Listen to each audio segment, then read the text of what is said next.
মানুষ হলো সৃষ্টির সেরা, আর সেই মানুষের প্রাণ বা রূহ কিভাবে কবজ করা হয় এ বিষয়ে একটি দীর্ঘ হাদিস বর্ণিত হয়েছে।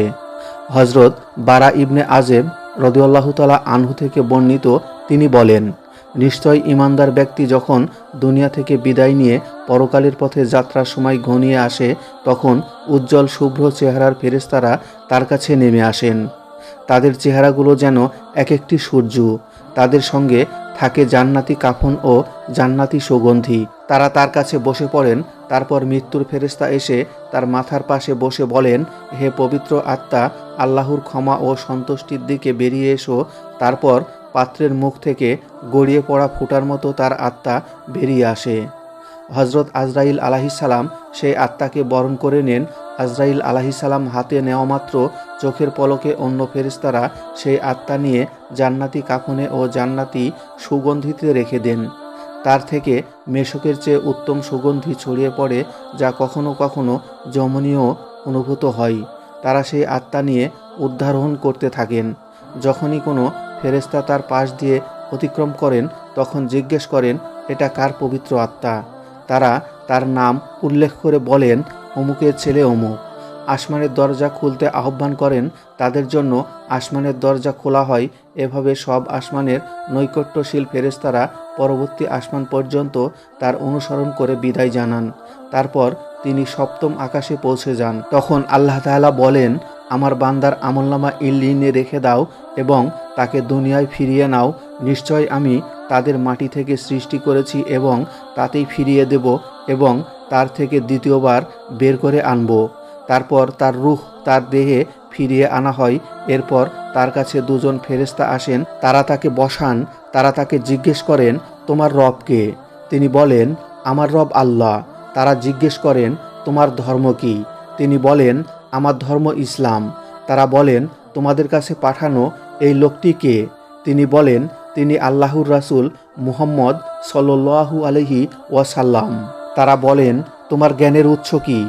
তিনি বলেন, আমি আল্লাহর কিতাব পড়েছি, তার উপর ঈমান এনেছি এবং তা সত্যায়ন করেছি।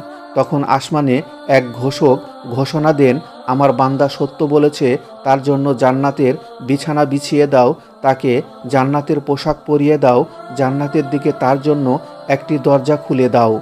তখন তার কাছে জান্নাতের সুঘ্রাণ ও সুরভি আসতে থাকে এবং তার দৃষ্টিসীমা পর্যন্ত কবর প্রশস্ত করে দেওয়া হয়। সে সময় একজন সুদর্শন সুন্দর পোশাক পরিহিত ও সুগন্ধিযুক্ত লোক আগমন করে বলে, আনন্দদায়ক সুসংবাদ গ্রহণ করো। এটা সেই দিন যার প্রতিশ্রুতি তোমাকে দেওয়া হয়েছে। এরপর সে বলবে, তুমি কে হে কল্যাণকামী? সে বলবে, আমি তোমার নেক আমল, অর্থাৎ নেক আমল জীবন্ত হয়ে উঠবে। তারপর সে বলবে, হে আমার রব, কিয়ামত কায়েম করুন, আমি যেন আমার পরিবার ও সম্পদের কাছে ফিরতে পারি। রাসূল সাল্লাল্লাহু আলাইহি ওয়াসাল্লাম বলেন, এভাবে যখন একজন কাফিরের দুনিয়া থেকে বিদায়ের এবং পরকালের পথে যাত্রার সময় ঘনিয়ে আসে, তখন আসমান থেকে অসুন্দর কিছু ফেরেশতা নেমে আসেন। তাদের সঙ্গে থাকে হামানদিস্তা। তারা তার সামনে বসেন। তারপর মালাকুল মউত এসে তার মাথার কাছে বসেন এবং বলেন, হে অপবিত্র আত্মা, আল্লাহর রাগ ও অসন্তুষ্টির দিকে বেরিয়ে এসো। তারপর তিনি তার দেহে আঁচড়াতে শুরু করেন, যেভাবে ছুরিকে ভেজা পশমে আঁচড়ানো হয়, এবং দেহ থেকে আত্মাকে উৎপাদন করে নিয়ে আসেন। আজরাইল আলাইহিসসালাম তা হাতে নেওয়া মাত্র অন্য ফেরেশতারা সেই আত্মা হাতুড়িতে ভরে ফেলেন। তার থেকে মৃত পচা লাশের দুর্গন্ধ বের হয়, যা কখনো কখনো দুনিয়ার মানুষও অনুভব করে। তারা একে নিয়ে উদ্ধারোহণ করেন।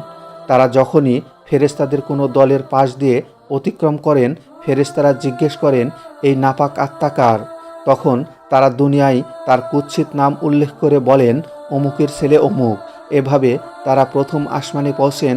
তার জন্য আসমানের দরজা খোলার আহ্বান করা হয়, কিন্তু তার জন্য দরজা খোলা হয় না। তারপর রাসূল সাল্লাল্লাহু আলাইহি ওয়াসাল্লাম এই আয়াত তিলাওয়াত করেন, তাদের জন্য আসমানের দরজাগুলো খোলা হবে না এবং তারা জান্নাতে প্রবেশ করতে পারবে না যতক্ষণ না সূঁচের ছিদ্রপথে উট প্রবেশ করবে। সূরা আরাফ আয়াত 40। আল্লাহ তখন বলবেন, তার আমলনামা জমিনের সর্বনিম্নে সিজ্জিনে রেখে দাও। তারপর তার রূহ ছুঁড়ে ফেলা হয়।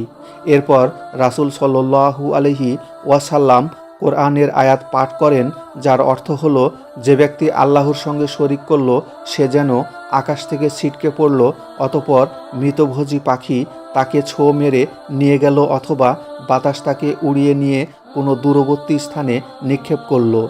সূরা হজ আয়াত ৩১।